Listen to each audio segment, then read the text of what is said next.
বিএনপিকে টাকা দিয়ে কেনা যায় না। যারা মনে করছেন অবৈধ টাকার জোরে মনোনয়ন এনে এমপি হবেন তারা বিভ্রান্তির মধ্যে আছেন। বিএনপি কখনো অর্থের বিনিময়ে নয়, বরং ব্যক্তির যোগ্যতা ও কর্মগুণের ভিত্তিতেই মনোনয়ন প্রদান করে। শনিবার মানিকগঞ্জের শিবালয় উপজেলার মহাদেবপুর ইউনিয়ন সরকারি ডিগ্রি কলেজ মাঠে বিপ্লব ও সংহতি দিবস উপলক্ষে আলোচনা সভায় একথা বলেন বিএনপির প্রয়াত মহাসচিব খন্দকার দেলোয়ার হোসেনের ছেলে ও মানিকগঞ্জ ১ আসনের মনোনয়ন প্রত্যাশী জেলা বিএনপির আহ্বায়ক কমিটির সদস্য ডক্টর খন্দকার আকবর হোসেন বাবলু। এ সময় তিনি বলেন, ১-১১ ও গত ১৫ বছরে আমাদের পরিবারের উপর নির্যাতন হয়েছে, তবু আমরা দমে যাইনি। বিএনপি যদি আমাকে মনোনয়ন দেয়, মানুষের কল্যাণে কাজ করব, যাতে মৃত্যুর পরও মানুষ আমাকে স্মরণ করে।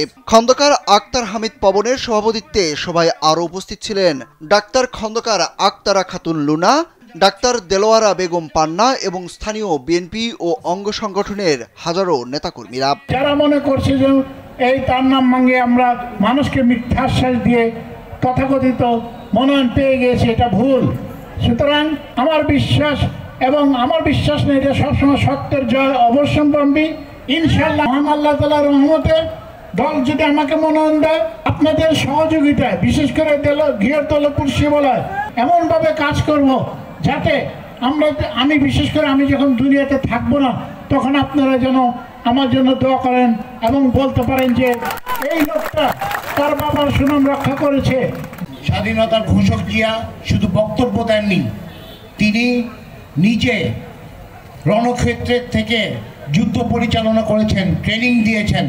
ট্রেনিং দিয়ে বাংলার অনেক মানুষের রক্তের বিনিময়ে, মা বোনদের ইজ্জতের বিনিময়ে এই দেশের স্বাধীনতা অর্জিত হয়েছে। ১-১১ বিএনপি ভাঙার চেষ্টা করা হয়েছিল, কিন্তু আমার পিতা দলকে রক্ষা করেছিলেন এবং আমাদের পরিবার সেই সময় অনেক নির্যাতনের শিকার হয়েছিলেন। আমার বাবা যখন লড়াই করছিলেন ক্রাইসিস মুহূর্তে, আমার মা আমাদের সবাইকে একত্রিত করেছেন এবং সাহস দিয়েছেন। একটি দেশপ্রেমিক লোককে এই দেশের মানুষ খুঁজে নিয়ে এসেছিলেন। সেই দেশপ্রেমিক নেতার নাম জানেন আপনারা? আপনাদের প্রিয় নেতা, আপনাদের প্রিয় আস্থাভাজন কৃষক শ্রমিক জনতার প্রিয় মুখ, আপনাদের দলের প্রতিষ্ঠাতা শহীদ প্রেসিডেন্ট জিয়াউর রহমান, যিনি ১৯৭১ সালে আপনাদের জন্য, এদেশের মানুষের জন্য অস্ত্র কাঁধে দেশ স্বাধীন করেছেন।